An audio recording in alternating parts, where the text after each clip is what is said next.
बिहार के औरंगाबाद जिले से एक ऐसी क्राइम स्टोरी सामने आई है जिसने न सिर्फ स्थानीय समाज को बल्कि पूरे देश को झकझोर कर रख दिया है।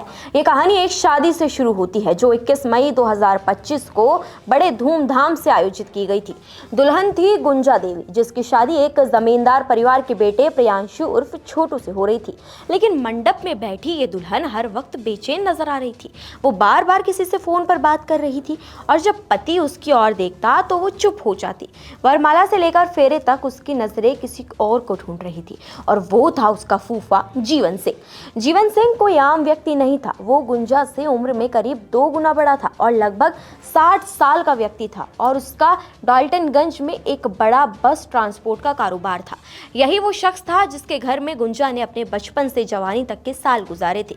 स्कूल जाना हो, खाना पीना हो या रहना, सब कुछ फूफा के घर से ही होता था। लेकिन वक्त के साथ एक मासूम रिश्ते ने विकृति का रूप ले लिया। 16 से 17 साल की उम्र तक पहुंचते पहुंचते गुंजा और उसके फूफा के बीच एक अवैध और अनैतिक संबंध बन गया, जिसे सालों तक परिवार से छिपाया गया। इस रिश्ते की पोल तब खुली जब अप्रैल 2025 में गुंजा की बुआ ने दोनों को आपत्तिजनक स्थिति में देख लिया। घर में हंगामा मच गया। बुआ ने गुंजा के पिता को फोन कर बुलाया और गुंजा को घर से ले जाने को कहा। पिता पहुंचे और समाज की मर्यादा को बचाने के लिए गुंजा की शादी तय कर दी। गुंजा नहीं चाहती थी कि उसकी शादी हो, वो चाहती थी कि वो हमेशा के लिए अपने फूफा के साथ रह सके, लेकिन जबरन शादी कर दी गई। शादी के दिन से ही गुंजा की बेचैनी साफ झलक रही थी। वो फूफा से कह रही थी कि अब तो हमारा मिलना बंद हो जाएगा, कुछ करो। फूफा ने उसे आश्वासन दिया और कहा कि समय आने पर देखेंगे। शादी के बाद भी गुंजा अपने पति के घर में रहते हुए फूफा से मिलती रही, कभी मायके के बहाने तो कभी चोरी छिपे। वो उससे जुड़ी रही। ससुराल वालों को कुछ नहीं पता था क्योंकि वो लोग उसे नई बहू समझकर पूरा स्पेस देते थे, लेकिन इस स्पेस का इस्तेमाल कुछ और ही हो रहा था।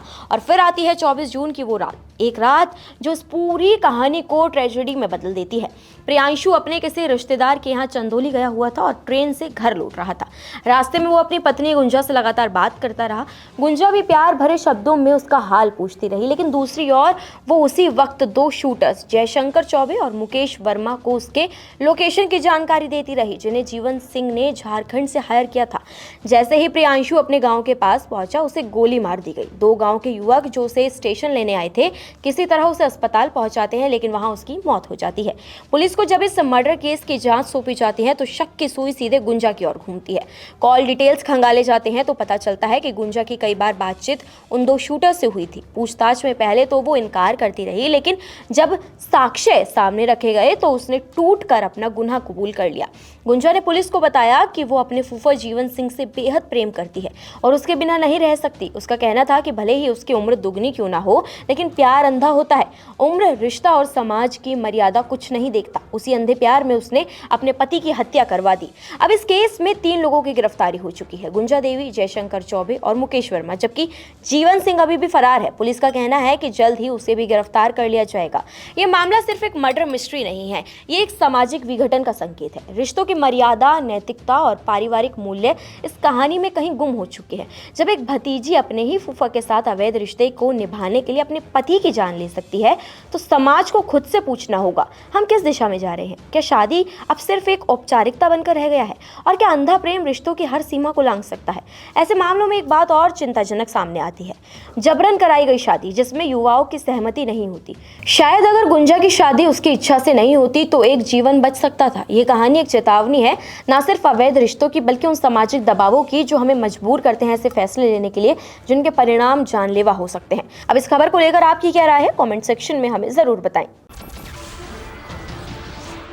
नमस्कार, मैं हूं मानक गुप्ता।